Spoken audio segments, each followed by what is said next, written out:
Hello, God bless you all. Shalom. Shalom, shalom Chúa cùng với chúng ta vào ban phước. God bless you. Đức Chúa Trời ban phước cho chúng ta. Thank you so much, brother, for having me here. Tôi rất cảm ơn anh em chúng ta vì có cơ hội ở đây ngày hôm nay. Thank you for welcoming me. Cảm ơn vì đã mời tôi tới đây. Thank you for welcoming me, and thank you everyone else for your beautiful welcome. Tôi cũng rất là cảm ơn cả hội thánh vì đã đón chào tôi. I know that we had celebrated Passover not too long ago. Chúng ta đã kỷ niệm lễ vượt qua cách đây không lâu. And it actually falls around the same time as Easter. Trong này nó diễn ra gần như là trùng sát với cái lễ phục sinh, phải không ạ? And last week we celebrated Pentecost or Shavuot. Và cuối tuần trước thì chúng ta đã kỷ niệm lễ Ngũ tuần. I was speaking with Pastor Lin about having a celebration of Passover together. Chúng ta cùng với mục sư trong linh chúng ta đang nói chuyện và thống nhất bàn về để có một lễ kỷ niệm ngày vượt qua cùng với nhau. I know that he shared that many of you had gone to Vietnam. Nhưng chúng cho tôi biết rằng có nhiều người trong các bạn thì đi về Việt Nam trong thời gian vừa qua.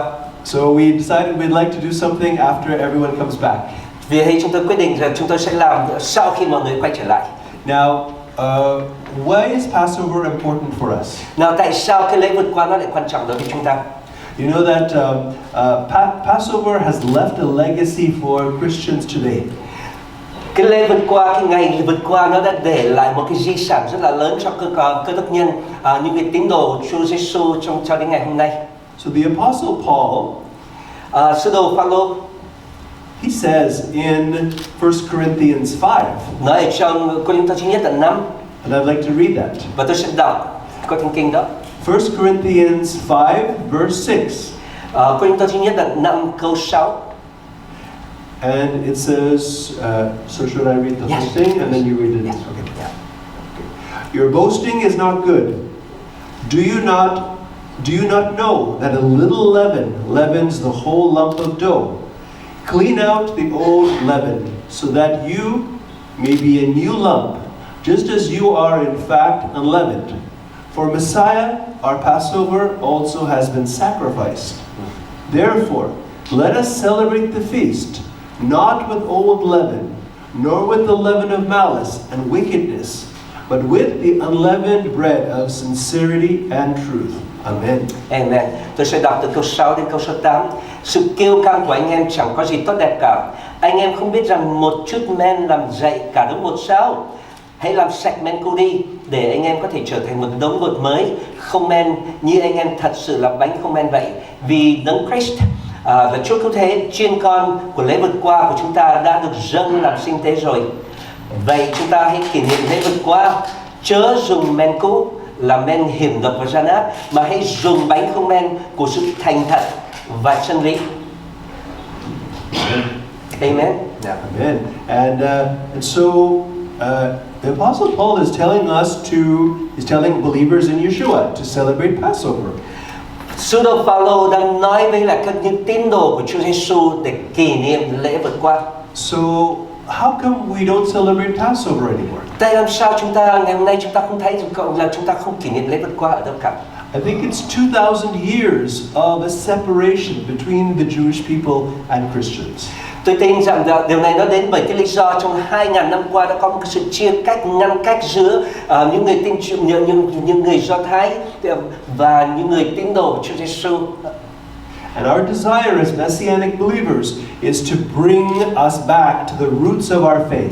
Và lòng ao ước của chúng tôi là những người tin Chúa, những người Messianic, con cái Chúa, những người Do Thái đã tin Chúa Giêsu là để giúp đem chúng ta quay trở về lại cái gốc rễ của chúng ta ở trong Chúa Giêsu. As the Scripture says, to return to the ancient paths. Giống như Thánh Kinh nói rằng để quay trở lại con đường của người cổ xưa. The truths that are in the Scripture. Đây là lẽ thật chân lý của lời Chúa.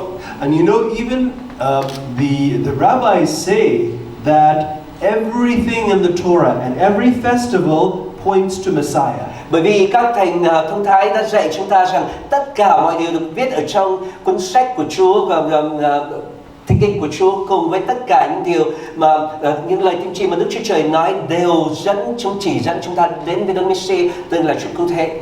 So where does Passover come from?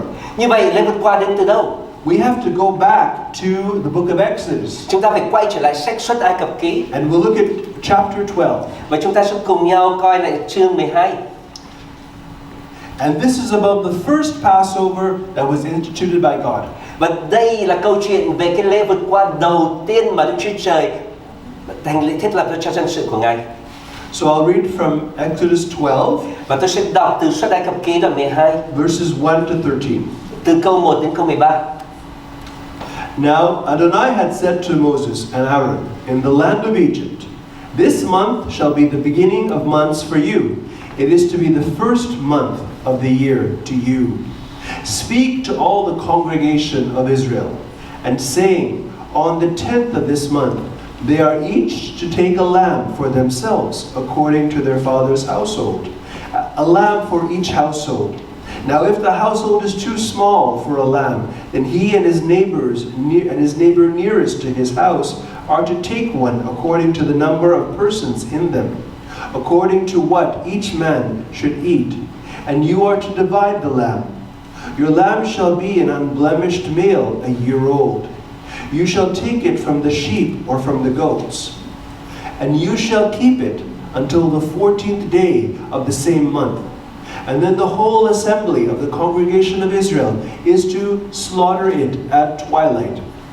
Moreover, they shall take some of the blood and put it on the 2 doorposts and on the lintel of the house in which they eat. They shall eat the flesh that same night, roasted with fire, and they shall eat it with unleavened bread and with bitter herbs. Do not eat any of it raw or boiled with at all with water, but rather roasted with fire, both its head, its leg, and its entrails.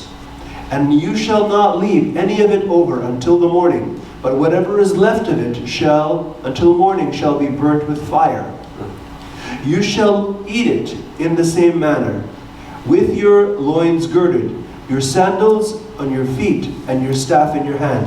And you shall eat it in haste, for it is the Passover of Adonai. For I will go through the land of Egypt on that night, and will strike down all the firstborn in the land of Egypt, both man and beast. And against all the gods of Egypt I will execute judgment. I am Adonai.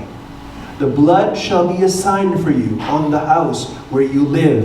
And when I see the blood, I will pass over you, and no plague will befall you to destroy you when I strike the land of Egypt. Amen. Amen. Amen. Tôi sẽ đọc lời Chúa trong tiếng Việt. Xuất Ai Cập Ký đoạn 12 từ câu 1 cho đến câu số 13. Thiết lập lễ vượt qua. Tại Ai Cập, Đức Giê-hô-va phán với Môi-se và A-rôn rằng tháng này sẽ là tháng thứ nhất cho các con, tức là tháng riêng trong năm. Hãy nói với toàn thể hội chúng Israel rằng vào ngày mùng 1 tháng này, mỗi gia đình, mỗi gia trưởng phải bắt một con chiên con, mỗi nhà một con. Nếu nhà nào ít người quá không ăn hết một con, thì tùy theo số người mà chung với hàng xóm gần mình nhất, và tùy theo sức ăn của mỗi người mà tính số chiên con, tức là hãy chia nhau ra. Hãy bắt trong bầy chiên hoặc một bầy dê của các con một con chiên đực hay là một con dê đực 1 năm tuổi, không tì vết. Giữ đó cho đến ngày 14 tháng này, đó là ngày cả hội chúng Israel sẽ giết con vật vào lúc chiều tối. Họ sẽ lấy máu bôi lên trên 2 thanh dọc và thanh ngang cửa ra vào của nhà mình, của nhà nào ăn thịt chiên con đó. Đêm ấy họ sẽ ăn thịt quay trên lửa với bánh không men và rau đắng. Các con chớ ăn thịt chưa chín hay là thịt luộc, mà phải quay trên lửa cả đầu, giò và bộ lòng. Đừng để vật gì thừa đến sáng mai. Nếu còn lại thứ gì, hãy thiêu đi. Các con phải ăn bữa ấy theo cách này: lưng thắt lại, chân mang giày, tay cầm gậy, ăn hối hả, vì đó là lễ vượt qua của Đức Giê-hô-va. Đêm ấy ta sẽ đi khắp đất Ai Cập, hành hại tất cả các con đầu lòng của Ai Cập, cả người lẫn súc vật. Ta sẽ phán xét tất cả các thần của Ai Cập, vì ta là Đức Giê-hô-va. Máu bôi trên nhà của các con đang ở sẽ là dấu hiệu cho các con. Khi ta hành hại Ai Cập, thấy máu đó thì ta sẽ lướt qua và sẽ không có tai nạn nào giáng xuống tiêu diệt các con. Amen. Amen. I'm going to read one more verse too, verse 14. Tôi sẽ đọc thêm câu số 14 nữa. Now this day will be a memorial to you, and you shall celebrate it as a feast to Adonai. Throughout your generations, you are to celebrate it as an everlasting ordinance. Amen. Và câu số 14 nói như thế này: ngày ấy sẽ là một kỷ niệm cho các con, trải qua các thế hệ, trải qua mọi thế hệ, các con hãy giữ nó như một ngày lễ cho Đức Giê-hô-va, tức là một luật phải tuân giữ đời đời. Amen. Amen. Amen. So, what is the context of Exodus 12? Cái nội dung và cái ý nghĩa, cái bối cảnh của Xuất Ai Cập Ký đoạn 12 này là gì? So we know that this was the perfect plan of God, that He would allow the Israelites to go into Egypt. Đấy, chúng ta biết rằng đó trong cái chương trình toàn hảo Đức Chúa Trời, Ngài đã để và cho phép và điều đó xảy ra để toàn bộ dân Do Thái đã đi xuống xứ Ai Cập. It's where Jacob and his sons and family would go and become a nation. Khi mà chúng ta biết rằng nơi mà Jacob cùng các con trai của ông cùng với toàn bộ gia đình của họ đã đi tới đó và một cái dân tộc được thành lập, được xây ra, được sinh ra.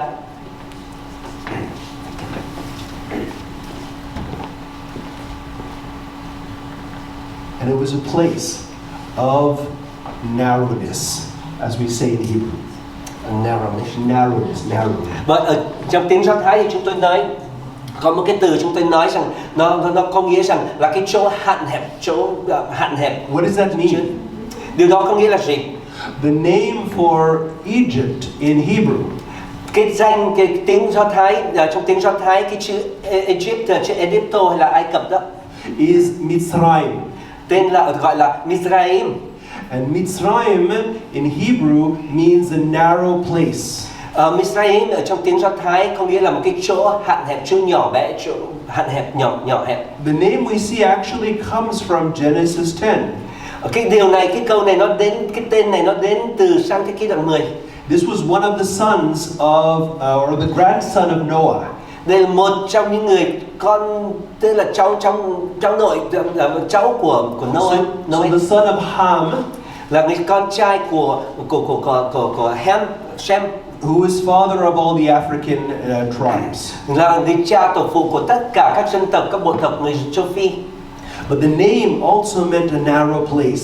Nhưng mà cái tên đó nó không có nghĩa là cái chỗ hạn nhỏ hẹp. It was where God allowed for the Israelites to go. Đó là cái chỗ mà Đức Chúa Trời đã cho phép dân Do Thái của Chúa đi tới. A place of constriction. Một cái chỗ mà giống như là bị eo hẹp, bị bo lại, bị nén lại. And God allowed that so that the people would cry out to Him. Và Đức Chúa Trời đã để cho cái điều đó xảy ra để sao, để con người ta biết kêu cầu Chúa.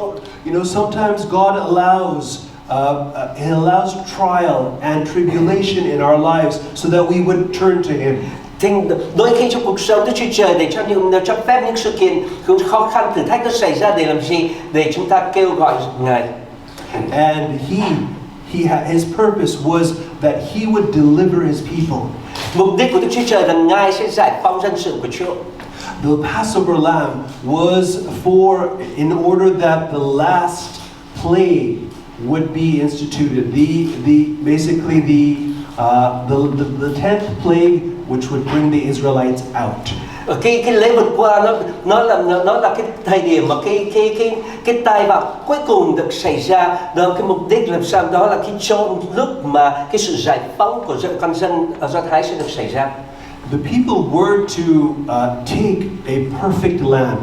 Tất cả mọi người, con dân Chúa đều phải chọn một con chiên toàn hảo. As it said, spotless and without blemish. Giống như lời Chúa nói rằng không tì và không vết. They were to keep it in their house and to examine it. Họ phải giữ con chiên đó ở trong nhà của mình cho đến chừng nào đã được kiểm tra. And on the middle of the month, the 14th of the first Và month, cho đến giữa tháng ngày thứ 14, that lamb was to be slaughtered. thì con chiên đó sẽ phải được giết. The blood taken.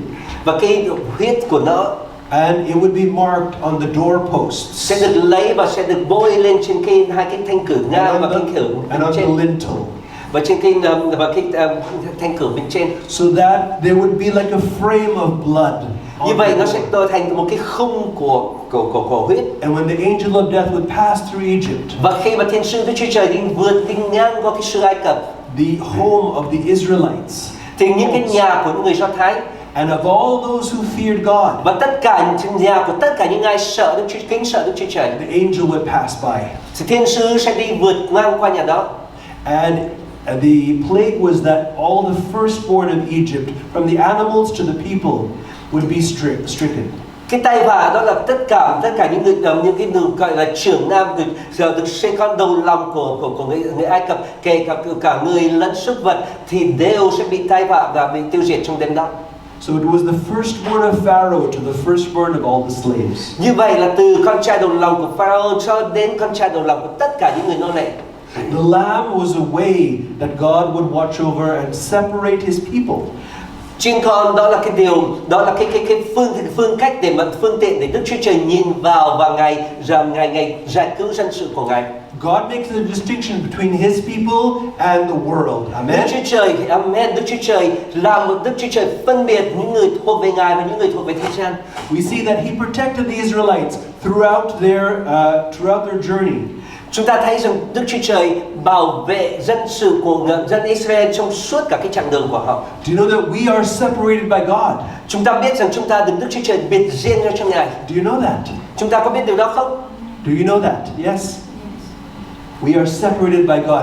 Chúng ta được biệt riêng ra cho Chúa. We are called holy. Chúng ta được gọi là dân thánh. How do you say holy in Vietnamese? Thánh. Thánh, yes. Okay. Holy in Hebrew is kadosh. Trong tiếng Do Thái, chữ thánh là kadosh. Kadosh means separated. Kadosh có nghĩa rằng được tách riêng ra. We are separated. Chúng ta được biệt riêng ra.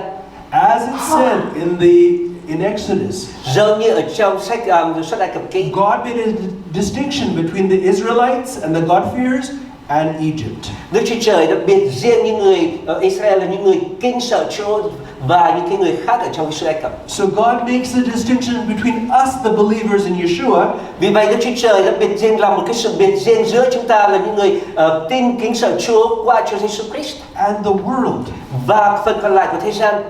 Amen. Amen. Amen. We are set apart for God. Chúng ta được đặt riêng, được tách riêng cho Đức Chúa We Trời. are called a holy nation. Chúng ta được gọi rằng là một dân tộc thánh. What does that mean? Điều đó có nghĩa là gì? It means all the believers in Yeshua, Điều đó có nghĩa là tất cả những tín đồ vào trong Chúa Giêsu, the Jewish believers, đó là những người tin Chúa là người Do Thái, the Vietnamese believers, những người tin Chúa người Do Thái and Việt Nam, all the believers throughout the nations. cùng tất cả những người tin Chúa Giêsu ở mọi dân tộc khác. We are one holy nation. Chúng ta là một dân tộc thánh. We are called a priesthood to God. Chúng ta được gọi là các thánh tế lễ của Đức Chúa Trời. We are a separate people. Chúng ta là con một đông dân được tách riêng ra với cái tâm lòng của chúng ta dành cho Chúa. So this is God's purpose for us. Vì đây là mục đích của Đức Chúa Trời cho chúng ta. Just as he set apart Israel, Giống như Ngài đã biệt riêng Israel ra, he brought them out Ngài đã đem họ ra of the narrow straits, khỏi cái chỗ hạn hẹp and he brought them to a good place. và Ngài đem họ vào một cái chỗ tốt lành. He brought them to cross through the sea, Ngài đem họ vượt qua biển and then to come to Mount Sinai, và sau đó Ngài đem họ đến cái núi where they Sinai, received his word. khi ở nơi mà họ sẽ nhận lãnh lời của Chúa. God has also taken us out. Và Chúa cũng đã đem chúng ta ra. We see the symbolism and the parallel. Chúng ta nhìn thấy cái sự song song cũng như là những biểu tượng ở đây.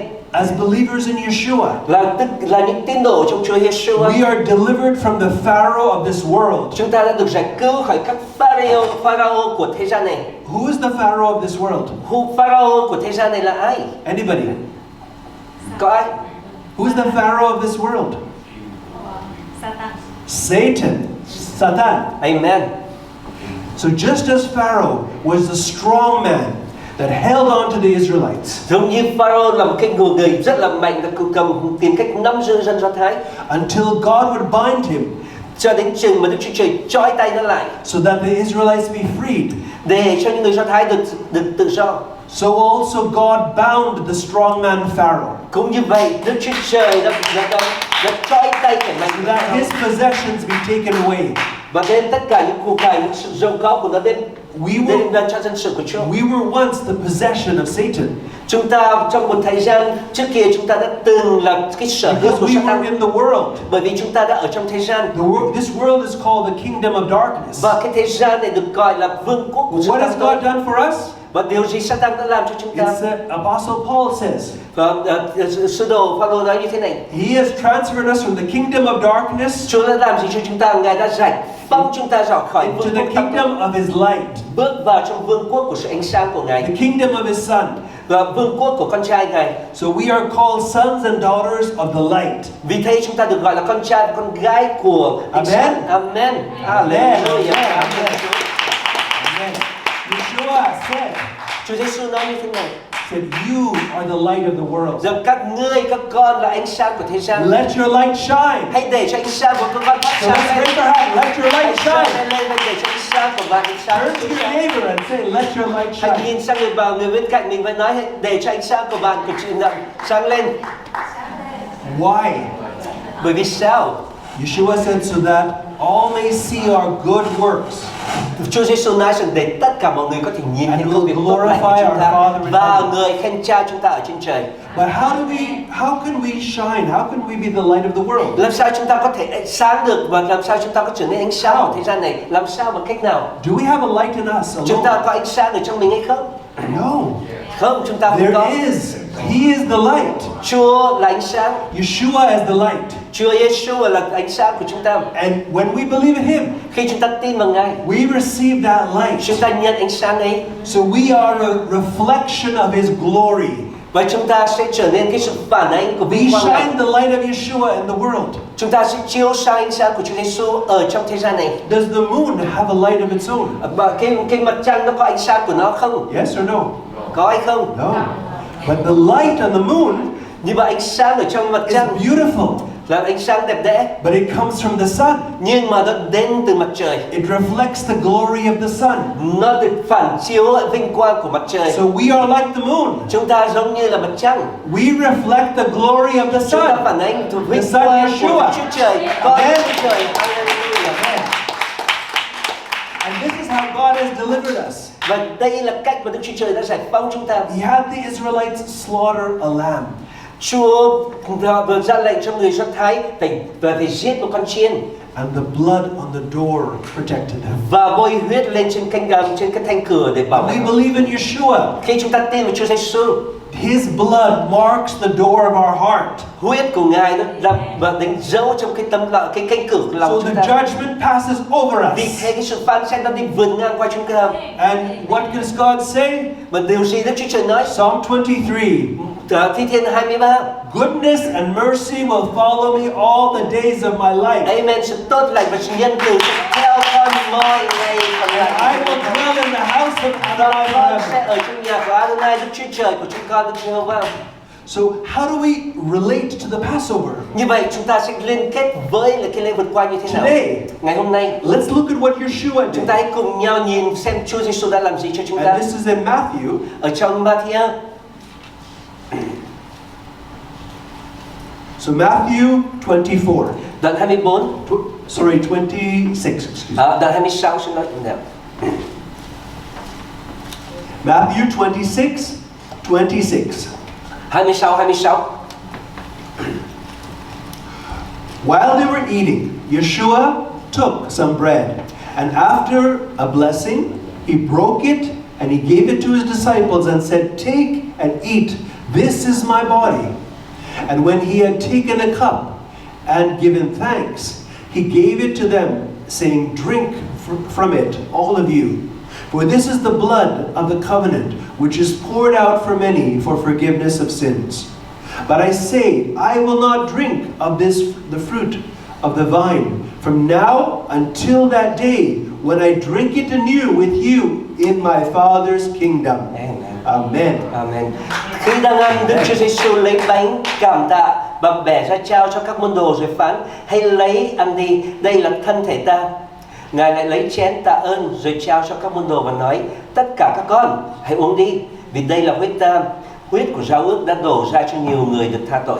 Ta bảo các con, ta sẽ không uống nước nho này nữa cho đến ngày ta sẽ cùng các con uống nước nho mới trong vương quốc của Cha ta. Amen. Amen. So what did he say?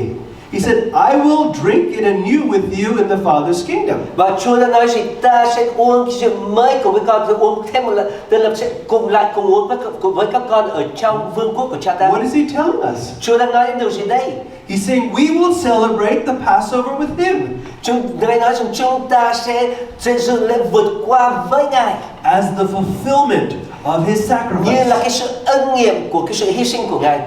That we will drink the cup of the wine with him in the kingdom. Rằng chúng ta sẽ uống cái ly rượu cùng với Ngài ở trong vương quốc của Ngài. This is called the great banquet of the kingdom. Và đây được gọi là cái bữa tiệc vĩ đại ở trong vương quốc của Chúa. Let's turn back to 1 Corinthians. Chúng ta cùng nhau quay trở lại Cô-rinh-tô thứ nhất, Chapter 11. chương 11. So this is the instruction Đây là cái sự hướng dẫn. that it's not so clear, but he's talking about the Passover. Mặc dù Thánh Kinh nó không rất rõ ở đây, nhưng chúng ta biết rằng Phaolô đang nói đến lễ vượt qua. So 1 Corinthians 11:23. Như vậy, Cô-rinh-tô thứ nhất là 11 câu số 23. For I received from the Lord that which is also delivered to you, that the Lord Yeshua, in the night in which he was betrayed, took bread, and when he had given thanks, he broke it and said, This is my body, which is for you. Do this in remembrance of me. In the same way he took the cup also after supper, saying, This cup is the new covenant in my blood. Do this as often as you drink it in remembrance of me. For as often as you eat this bread and drink the cup, you proclaim the Lord's death until he comes. Amen. Amen. Amen. Tôi sẽ đọc từ câu 23 đến câu 26. Vì tôi có nhận nơi Chúa điều tôi đã dạy cho anh em, tức là điều mà tôi nhận từ nơi Chúa, điều mà cũng đã truyền lại cho anh em, là ấy trong đêm Chúa, tức là Đức Chúa Giêsu bị phản nộp, Ngài lấy bánh tạ ơn rồi bẻ ra và phán rằng, này là thân thể ta vì các con mà phó cho, hãy làm điều này để nhớ đến ta. Cùng một cách ấy, sau khi ăn bữa tối rồi, Ngài lấy chén và phán rằng, chén này là giao ước mới trong huyết ta, hãy khi nào các con uống hãy làm điều này để nhớ ta. Vậy mỗi lần anh em ăn bánh này, uống chén này thì rao giảng sự chết của Chúa cho đến lúc Ngài đến. Amen. Amen. Amen. So what is Yeshua saying to us? Như Chúa Giêsu đang nói gì với chúng ta đây? He's saying, as often as you drink this, do this in remembrance of me. Chúa nói rằng mỗi một lần mà các con ăn bánh này và uống chén này, hãy làm điều đó để nhớ tới ta. So whenever you eat this bread and drink this cup, you proclaim the Lord's death. Và mỗi khi chúng ta ăn bánh này, mỗi khi chúng ta uống chén này thì chúng ta công bố sự chết của Chúa ra. What was he speaking about? Chúa nói đâu gì đây? What we just read in the previous chapter. Chúng ta vừa mới đọc ở trong trước Is that the Apostle Paul said that therefore let us celebrate the feast. Vì vậy chúng ta thấy rằng ở trong cái chương trước thì Phaolô vừa nói rằng chúng ta hãy cùng nhau dự cái bữa tiệc này. So he's saying as we drink the cup and we also eat the bread, we are remembering Yeshua in the Passover. Như vậy ông nói rằng khi mà chúng ta ăn bánh này, uống chén này ở trong cái bữa tiệc của chúng ta, thì chúng ta làm cái điều đó trong cái sự tưởng nhớ đến Chúa Giêsu của chúng ta trong lễ vượt qua.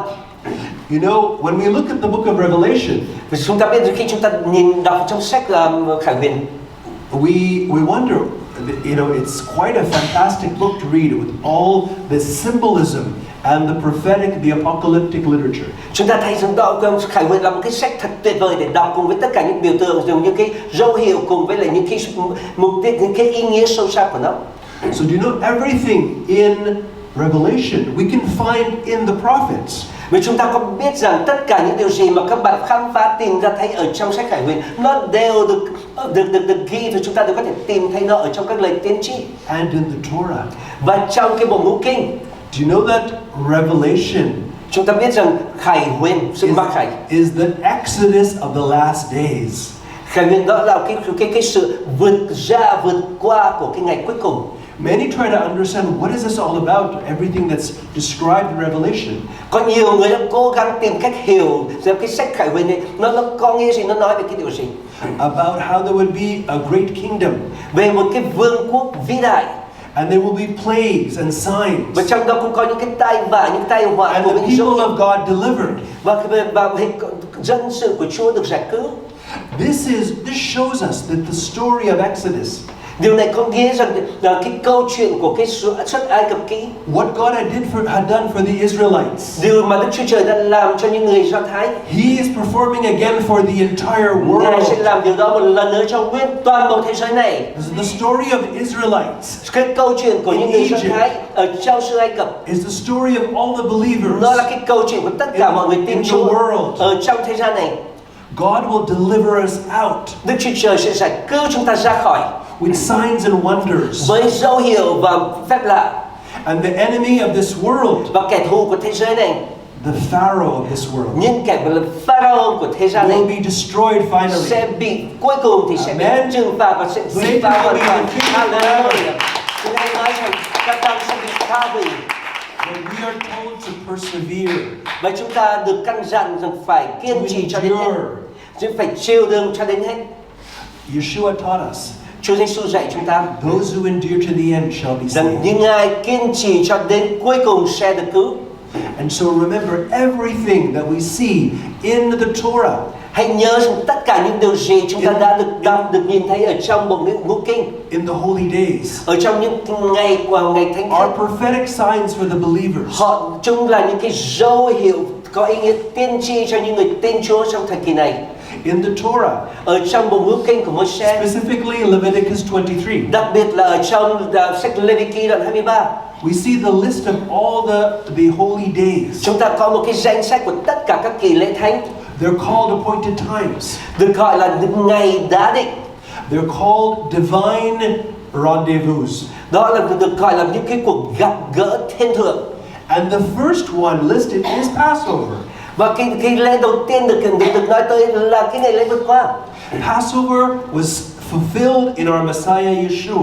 Cái ngày lễ vượt qua đã được ứng nghiệm, được trọn vẹn ở trong Chúa Cứu Thế của chúng ta, He Yeshua. came as the Lamb of God. Tên Ngài đến như là con chiên của Đức Chúa Trời. Remember John, Yohanan. Chúng hãy nhớ đến John Baptist. He said, Ông "Behold nói rằng, the Lamb of God who bears the sin of the world." Này chiên con của Đức Chúa Trời đấng cất tội lỗi của thế gian đi. After Passover comes first fruits. Sau cái lễ vượt qua thì đến cái kỳ lễ trái đầu mùa. It's a few days after Passover. Nó là một vài ngày rất là ngắn ngay sau lễ And vượt it qua. coincides with the time when Yeshua resurrected. Và nó được trùng hợp với cái thời gian mà Chúa Giêsu sống lại. The Apostle Paul says Và sứ đồ Phaolô nói như thế này in 1 Corinthians 15, trong Cô-rinh-tô thứ nhất đoạn 15. Yeshua is the first fruits of the resurrection. Chúa Giêsu là cái bông trái đầu mùa của sự sống lại. What did Yeshua do after he resurrected? Chúa Giêsu đã làm điều gì sau khi Ngài sống lại? He stayed with his disciples. Ngài đến và gặp các môn đồ của Ngài. He instructed him Ngài hướng dẫn họ and told them to wait in và Jerusalem bảo họ phải ở lại ở Jerusalem mà chờ until they would be clothed with power from on cho đến high. chừng họ được mặc lấy quyền năng từ trên cao. And that was the fulfillment of Shavuot Pentecost. Và đó là cái sự ứng nghiệm của ngày Shavuot, là những cái ngày lễ ngũ tuần. And the Holy Spirit was given to Khi the mà believers. Đức Thánh Linh đã được ban xuống cho những người tin Ngài. When we believe in Yeshua, Khi chúng ta tin Chúa Giêsu, we are given the Holy chúng Spirit. ta được ban cho Đức Thánh Linh. Amen. Amen. And the Holy Hallelujah. Spirit, Cảm ơn Chúa. the Holy Spirit is what? It is a seal from God, Và Đức Thánh Linh là gì? Ngài là cái dấu ấn của Đức Chúa Trời guaranteeing our để salvation đảm bảo sự cứu rỗi của chúng for ta, those who are God's. dành cho những ai thuộc về Đức Chúa Trời. Remember that we were bought. Hãy nhớ rằng chúng ta được Chúa cứu, được Chúa chuộc lại. We were purchased Chúng ta được mua lại by the blood of the Lamb. bằng cái da của huyết của chim con. It was a divine transaction. Đây là một cái cuộc mua bán trao đổi thiên thượng. Because we were part of the world, Bởi vì chúng ta đã từng một phần của thế gian này, the kingdom of Satan. thuộc về vương quốc của Satan. So there had to be a price paid Vì thế nó phải có một cái giá để for trả our purchase. để có thể chuộc chúng ta trở lại. The blood of the Lamb Huyết của chim con was the price là that cái was giá paid so that we would be bought by God. để trả ra để chúng ta có thể được chuộc lại cho Đức Chúa What Trời. did God say to what did God say to Pharaoh? Đức Chúa Trời đã nói gì với Pharaoh? Let my people go. Hãy để cho dân sự ta đi. that what? That they may để họ có thể serve me. phục vụ ta, That they may worship me. để họ có thể thờ phượng ta. So it's interesting. Thật là thú vị. The Israelites were transferred Những người Do Thái được chuyển from being slaves of Pharaoh từ cái vị trí làm nô lệ cho Pharaoh to becoming servants of God. để được trở thành những người tôi tớ của Đức Chúa Trời. That is the freedom that comes to us by God, and He frees us to serve Him. Ấy chính là cái sự tự do ở trong mà Đức Chúa Trời đã ban cho chúng ta, rằng Ngài giải cứu chúng ta ra khỏi cái sự nô lệ để chúng ta có thể phục vụ Chúa. As believers in Yeshua, Là những tín đồ trong Chúa Giêsu, who have received salvation là những người đã nhận lãnh được sự cứu as rỗi, a free gift, là như một cái món quà được ban cho như không. the blood of the Lamb Yeshua Huyết của con chiên con Giêsu paid the price for our freedom. đã trả cái giá cho sự tự do của chúng ta. So God saw each one of us, Vì vậy Đức Chúa Trời nhìn thấy mỗi một người trong chúng ta, and He said to the Pharaoh of this world, và Chúa nói cùng với Pharaoh của thế gian này: let my people hãy go, để cho dân ta đi, that they may serve me. để họ Amen. phục vụ ta. Amen. And you know what's interesting? The word for serving in Hebrew Và bạn có biết có điều gì hay không? Cái chữ phục vụ ở trong tiếng Do Thái is also the word for worship. cũng là cái chữ để dùng cho sự thờ phượng. When we worship God, Khi chúng ta thờ phượng we Chúa, serve Him. chúng ta phục vụ Ngài. When we serve Him, Khi chúng ta phục vụ Ngài, worship Him. chúng ta thờ phượng Ngài. Hallelujah. remember that. Even if you take just one thing away from today, Hãy nhớ đến điều đó. Nếu trong ngày hôm nay nếu chúng ta chỉ có nhớ được một điều thôi, service to God phục vụ Đức Chúa Trời equals bằng với ngang hàng worship to God. thờ phượng Đức Chúa Trời. Can we say that together? Chúng ta có thể nói điều đó được không? Service equals worship. Phục vụ có nghĩa thờ phượng. Worship equals service. Thờ phượng cũng có nghĩa phục vụ. Amen. Amen. Amen. Amen. Amen. Amen. So as we read the story, as we read the story of the Exodus, Vì vậy khi chúng ta đọc câu chuyện của Xuất Ai Cập ký, we know that this speaks to us, the believers in Yeshua, chúng ta biết rằng điều này nó nói trực tiếp đến chúng ta, that we were redeemed rằng chúng ta được giải phóng, by the blood of the Lamb được chuộc bằng huyết của Chúa that Giêsu, marks our doorpost, và nó đã đánh dấu cái cánh cửa lòng chúng ta, that God has brought us out. rằng Đức Chúa Trời đã giải phóng chúng ta, đã giải cứu chúng To ta be ra, a people to serve Him, và chúng ta là những người tự do để phục to vụ Ngài, worship Him, để thờ phượng Ngài, and to be a light to this world. để trở nên ánh sáng cho thế gian này. Amen. Amen. Amen. Hallelujah. Amen. And even in the story of Revelation, Và cũng như vậy ở trong câu chuyện của Khải Huyền, we see there will be a global exodus. chúng ta nhìn thấy rằng sẽ có một cái cuộc cái sự giải cứu đi ra toàn cầu. And we as the people of God Và chúng ta là những người của Chúa, have already been given wisdom and discernment và chúng ta đã được ban cho cái sự khôn ngoan cũng như sự nhận biết to see and know these things, để nhìn thấy và biết những cái câu cần so những that we việc can này, tell others để chúng ta có thể nói lại với những người khác that there is freedom in Yeshua. rằng có sự ở trong Chúa Giêsu Amen. có sự tự do. Amen. Yeshua said, those who the Son have set free are free Chúa indeed. Giêsu nói như thế này: ai mà con người đã giải phóng thì thật sự được giải phóng. I came to bring life Ta đến để ban sự and sống life abundant. và sự sống sung mãn. You know that we are, like it says, we are a peculiar people. Chúng ta thấy chúng ta là những cái người rất là đặc biệt, rất là kỳ, giống như We là are kỳ lạ. set apart. Chúng ta được biệt riêng ra. We are a royal priesthood. Chúng ta là một cái dòng dõi thầy tế lễ hoàng gia. That means we are called, if we're royal, that means, if we're royalty, that means we are princes and princesses. Nếu mà nói đến hoàng gia thì chúng ta là những hoàng tử và công nương, phải không ạ? And God is our Father. Và Chúa là cha của He chúng is ta. our King. Ngài là vua của chúng ta. Amen. Amen. Let us worship Him and praise Him. Như vậy chúng ta đủ. Glory to God. Let me say a prayer as we close. Hãy cho phép tôi cầu nguyện khi chúng ta đã kết thúc. And in the timing that we have, then we can go to the other room. Trong cái khoảng thời gian chúng ta có, sau đó chúng ta sẽ chuyển sang cái phòng bên kia. To have to celebrate the Seder. Để chúng ta cùng nhau kỷ niệm, hay là liên hoan, hay là chúng ta kỷ niệm giữ cái tiệc của cái ngày vượt qua này. To see our Messiah Yeshua. Để nhìn thấy Chúa cứu thế của chúng ta. In the celebration of Passover. Trong cái trong cái bữa tiệc của lễ vượt qua. Amen. Amen. Amen. Amen. Thank you, God. Cha ơi, your chúng con mercies. cảm ơn Ngài, sự thương xót của Ngài. Thank you for your love. Cảm ơn Chúa vì tình yêu Ngài. Thank you for your deliverance. Cảm ơn Chúa vì sự cứu chuộc của Ngài. You have called us. Ngài đã gọi chúng con We are yours. rằng chúng con thuộc về Ngài. We are no longer the enemies. Chúng con không còn là He has kẻ thù. lost. Chúng con đã từng bị mất He is destroyed.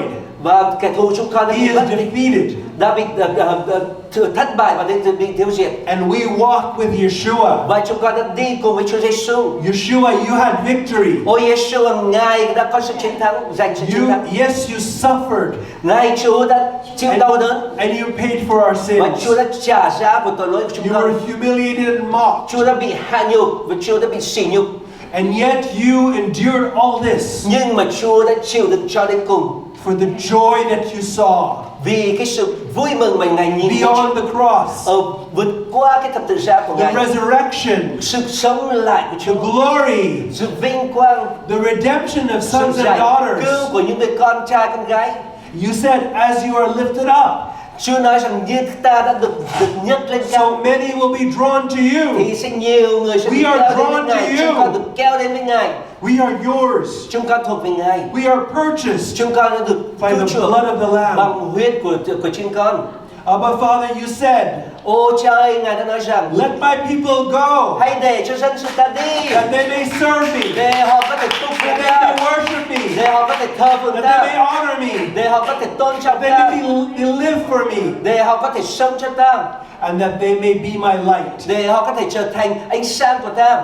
So, Abba, we surrender our lives Chúa to ơi, you. chúng con dâng trọn đời sống của bow mình trong before Ngài. you. Chúng con cúi lạy trước mặt We Ngài. acknowledge you. Chúng con xưng nhận Ngài. You are holy. Ngài là thật thánh thay. You said to be holy Ngài được đặt riêng ra thật thánh thay. as you are holy. Và chúng con cũng sẽ được riêng ra cho Ngài được trở nên thánh vì Ngài là thánh. Lord, strengthen your people. Cha ơi, hãy làm mạnh mẽ dân sự của Ngài. Strengthen us. Hãy làm cho chúng con mạnh mẽ. Help us. Hãy cứu giúp chúng con. When we feel weak, Khi chúng con cảm thấy yếu đuối, when we feel inadequate, khi chúng con cảm thấy mà không thích hợp ở đây, help us to remember hãy giúp cho chúng con nhớ rằng the joy of Adonai is our strength, rằng sự vui mừng của Đức Chúa Trời là sức mạnh của chúng con. and we can do all things through Và Messiah chúng con có thể làm Yeshua, được mọi sự who gives us ở strength. trong Chúa Giêsu Christ là đấng ban cho chúng con sức mạnh. So please help us on that. Ôi Cha ơi, hãy giúp chúng con. Bless your people. Hãy ban phước cho dân sự của Ngài. Encourage us. Hãy làm động Strengthen viên, us. hãy làm cho chúng con được mạnh mẽ lên. Give us a double portion. Hãy ban cho chúng con một cái sự Fill us with đôi. your spirit. Hãy ban đầy dây chúng con một Overflow cái của within Ngài. us. Hãy trào dâng ở trong chúng con. Guide us and Hãy lead dẫn us. dắt chúng con và đem chúng con đi. Help us to shine the light of Giúp cho Yeshua chúng con chiếu sáng ánh sáng của Yeshua and to live for you và để sống trong Ngài as ambassadors, như là những người được sai đi của as Chúa, representatives of the như là những kingdom. cái người We are yours. đại diện trong vương quốc của Chúa vì chúng con thuộc về Ngài. We are beloved, Chúng con là những người được yêu thương and our beloved is ours. và đấng yêu thương của chúng con là His thuộc về banner chúng con. over us is love, Cái phần thưởng của Ngài trên chúng con là tình yêu and the thương love of God và tình yêu thương của Đức Chúa Trời is that for God so loved the là world, bởi vì Đức Chúa Trời that He đã gave His yêu one thương and thế only gian đến Son. nỗi mà Ngài ban con độc sinh của Ngài. and whoever believes Hầu in cho Him ai tin con ấy shall not không perish, bị hư mất but have eternal nhưng được life. sự sống đời đời. So we glorify your Vì name vậy chúng con tôn we vinh thank danh you danh Chúa và chúng con cảm tạ for Chúa the eternal life bởi vì sự sống that you have meant for us. bởi vì Ngài You have given us. Ngài đã ban cho chúng con It's a free gift, một cái món quà như không and we glory in you. và chúng con được vinh quang You trong will Ngài. never take it away, Thì Ngài sẽ không bao giờ lấy đi mất because you say the Bởi vì Ngài nói gifts rằng of God are irrevocable. bởi vì là những món quà sự ban cho Đức Chúa Trời là điều không thể lấy lại. Now we live for you. Chúa ơi, chúng con sống trong Ngài.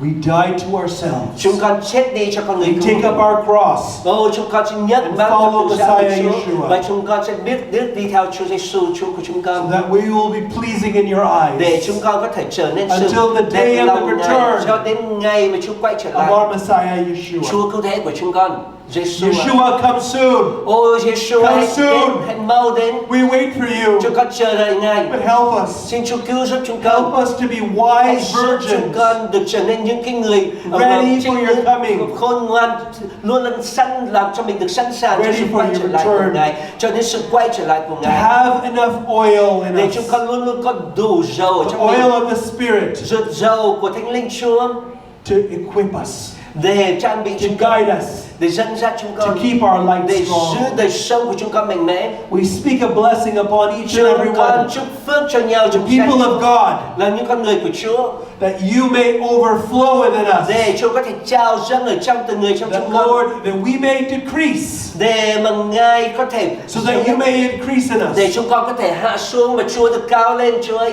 so that we will worship you để chúng con có thể thờ in phượng the Ngài storm. ở trong giữa We vòng will bão worship you tố. on the mountain, Chúng con có thể thờ phượng Ngài worship trên you đỉnh in the núi. valley, Chúng con có thể thờ phượng and Chúa ở worship dưới you at thung all lũng. times. Chúng con có thể thờ phượng Chúa mọi nơi mọi and lúc give thanks to you. và ngợi khen tôn vinh Ngài. This is your will for Và us. đây là ý muốn tốt lành của Ngài ở trong đấng cứu thế của chúng con And you Yeshua. will fill us with your Và shalom Ngài là đầy dẫy chúng con bằng sự that shalom của Ngài, surpasses all là nó understanding, là điều vượt qua sự hiểu biết, to guard our hearts để gìn and giữ our lòng minds chúng con và tâm trí chúng in con Messiah ở Yeshua. trong Messiah Chúa cứu thế And in Him Giêsu, we stand, và trong Ngài chúng con đứng.